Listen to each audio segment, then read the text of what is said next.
بسم اللہ الرحمن الرحیم۔ السلام علیکم۔ سندھ کے ضلع خیرپور کے غلام حیدر کا موبائل فون کی ایک مس کال کے ذریعے سال 2014 میں سیما نامی لڑکی سے رابطہ ہوا۔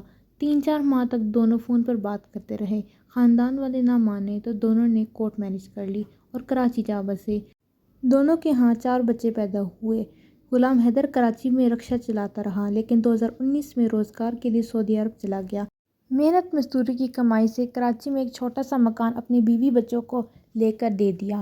بیوی اور 3 کمسن بچوں کو اسمارٹ فون دے دیے جس پر وہ سارا دن مختلف گیمز کھیلتے۔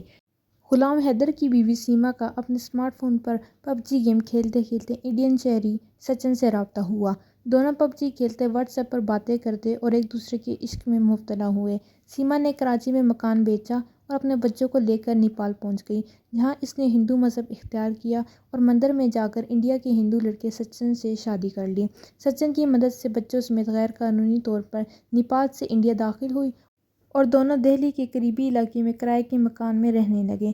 انڈیا میں شادی رجسٹر کروانے کے لیے سیما کی جعلی دستاویزات تیار کروانے کے لیے ایک ایجنٹ سے رابطہ کیا گیا جو پولیس کا مخبر نکلا اور سیما اپنے 4 بچوں کے ساتھ سچن نامی عاشق سمیت پولیس کے ہتھے چڑھ گئی۔ البتہ عدالت نے انہیں ضمانت پر رہا کر دیا۔ سیما نے انڈین صحافیوں کو بتایا کہ وہ اپنے خاوند غلام حیدر کو چھوڑ کر اپنی مرضی سے نیپال سے انڈیا پہنچی ہے۔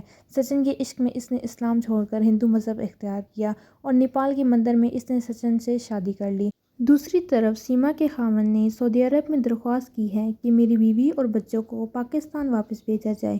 اس واقعے میں پاکستانی مسلمانوں کے لیے چند اسباق ہیں۔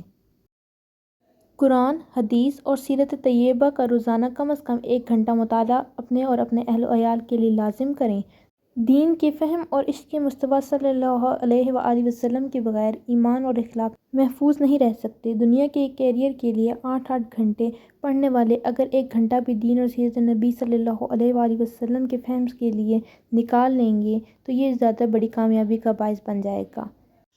علم و معلومات کے حصول، کاروبار اور دعوتی مقاصد کے علاوہ انٹرنیٹ، سوشل میڈیا اور آن لائن گیمز کا دیگر استعمال وقت کا ضیاع ہے اور زیادہ تر بے حیائی کے فروغ کا باعث بنتا ہے۔